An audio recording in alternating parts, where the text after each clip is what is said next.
और अभी खबर यह है कि जाफर एक्सप्रेस पर दहशतगर्द हमले में तबाह होने वाला रेलवे ट्रैक बहाल नहीं किया जा सका है। मुश्काफ के करीब बहाली का काम अब भी जारी है और कोयटा से दीगर सूबों के लिए ट्रेन सर्विस मुअत्तल है। जाफर एक्सप्रेस की 4 बोगियां मच पहुंचा दी गई हैं। दहशतगर्द हमले में मुतासरा रेलवे ट्रैक की मुरम्मत ताहाल जारी। धमाके के बायस ट्रैक के 382 फुट हिस्से को नुकसान पहुंचा था।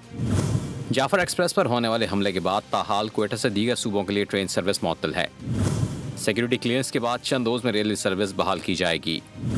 रेलवे हुक्काम के मुताबिक मुश्काफ के करीब ट्रैक की बहाली का काम जारी है। ट्रैक की बहाली के लिए मच और सिब्बी से टीमें रिलीफ ट्रेन के जरिए मुश्काफ पहुंची। ट्रेन की बहाली का काम आज मुकम्मल हो जाएगा।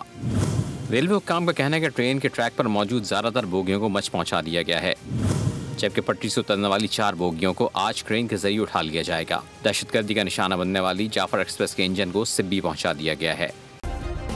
सब्सक्राइब करें और बेल दबाएं ताकि कोई खबर रह न जाए।